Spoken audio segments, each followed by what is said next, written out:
Doggy, strike you down. Really drives me freaking crazy. Let me finish. That is absurd. What a disgrace. Now, for crying out loud, I'm glad you came back, doggy. Strike me down. Yes, sir. I can't hear you, gosh darn it. They took my headset off. Where is the doping deck? What's the matter with the jam? You're nuts, you're nuts. I love you.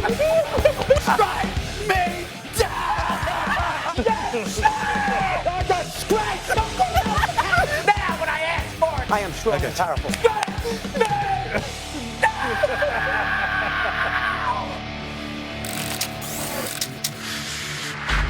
Great to have you here. Likewise, sir. There you have it. Hello, Stevie. Here we go. Let's roll. Number one. First off, I was annoyed that the NBC people moved the Phillies race to 8:40 at night on Friday. Used to be late in the daytime. They ruined the businesses in Louisville because now you can't go to Pat's Steakhouse because NBC put the race at 8:40 at night and nobody's going to go drive down to Louisville from Churchill Downs. That drove me crazy.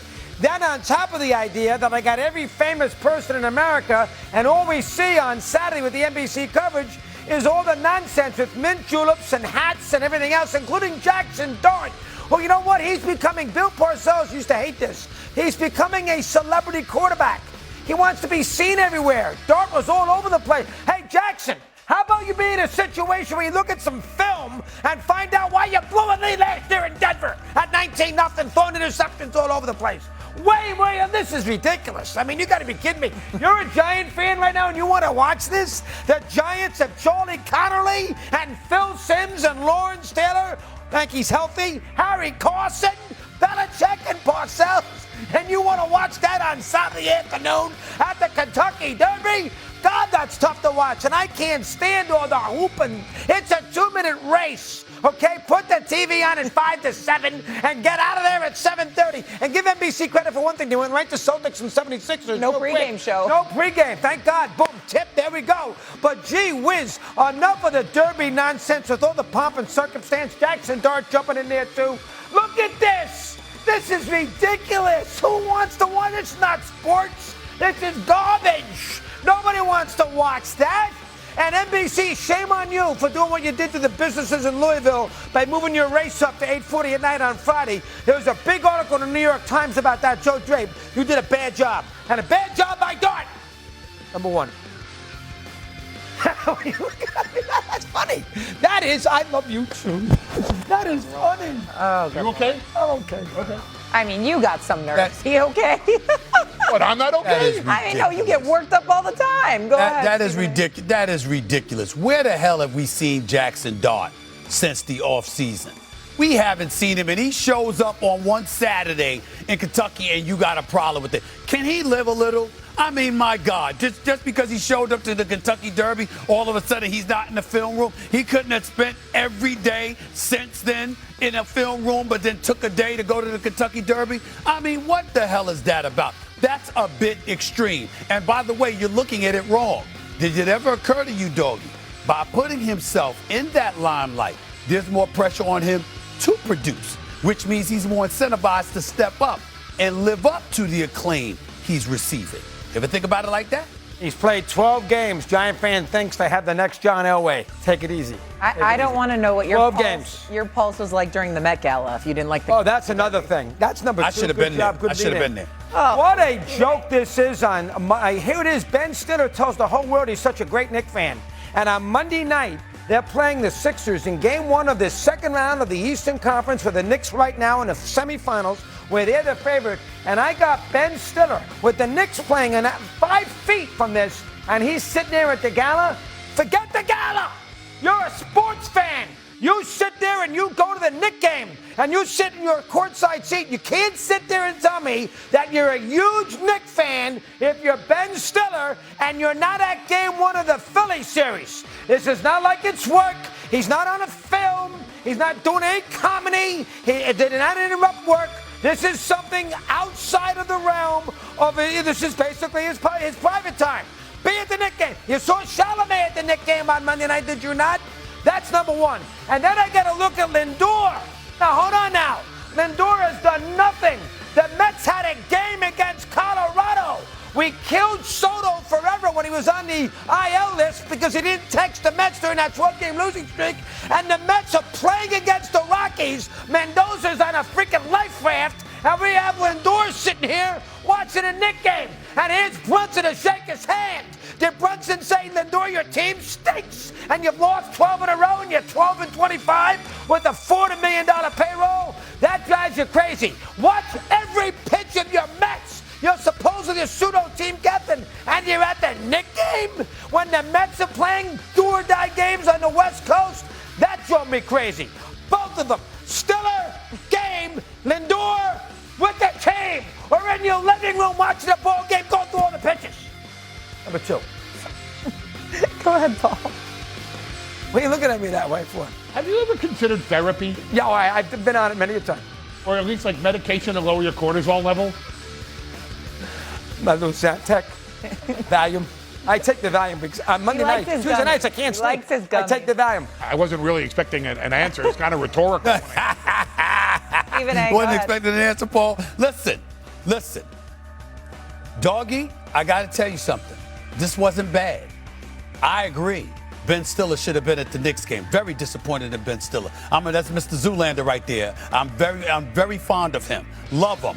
But I was very disappointed to see him at the Met Gala when the New York Knicks was playing. I'm very disappointed in that. I might have to talk to him about having his Knicks ticket stripped, okay? That's number 1. Number 2, I would have agreed with you 1,000% about Lindor if the Mets were in town. The fact that they're on the road, it's not a crime for him to be at the Knicks game. If they were playing at Citi Field, I'd have had a heart attack over that. Especially as much as they stink. They're 13-22 on the season. And he's batting .226. But because he's on the IL list, while also the Mets are on the road, I'm not going to knock him for going to the Knicks. Fair answer.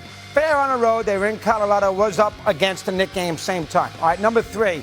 This is on me and Fat Rob in Vegas. This is a terrible, and Rapid City. This is a terrible job on my part. Terrible. And this is why scared money never wins. Steve knows about scared money. All right, this is a betting saga. Let me make this quick. Last week, Game 6, I did a parlay. I bet the Knicks in Atlanta -2 and Orlando, Game 6 against Detroit.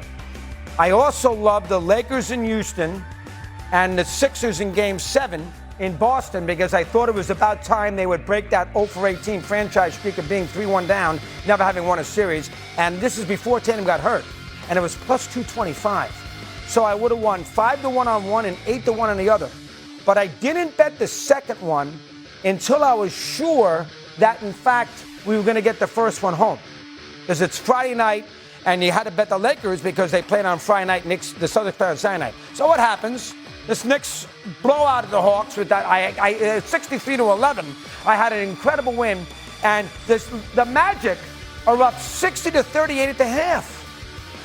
At home in a Game 6, they score the first basket of the third quarter. They're up 24 points. I'm counting my money, which is what a gambler should never do. Count his money. But here's the worst thing. I didn't have the guts or the confidence to say, you know what, I want to win one before I bet something else. I should have put the bet in, and I didn't.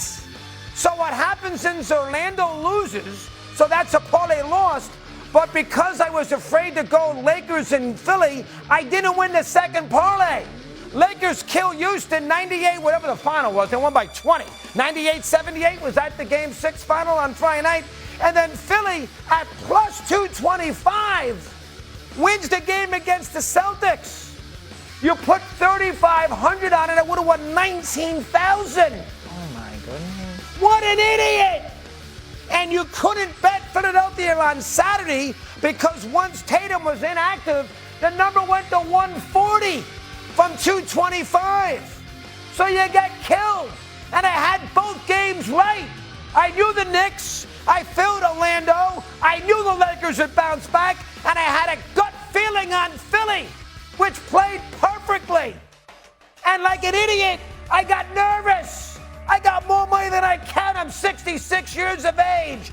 Chris, have a little fun. Then I see Dart acting like he acted, and I didn't bet Philly, and they win the game. Back to Dart. Oh my God! What a terrible job! And I'll tell you right now, I know everybody says Mosley shouldn't get fired. All right, if you're the head coach of that team and they score 19 points in the second half of a Game 6 at home, 4 for 37 from the field, and you don't call a timeout to get them a layup to stem the leg, you deserve to be fired.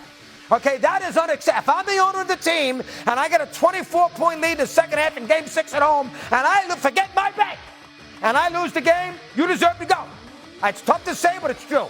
But Fat Rob and I panicked, and that's why I'm still doing these shows after all these years. Enough! I could have retired.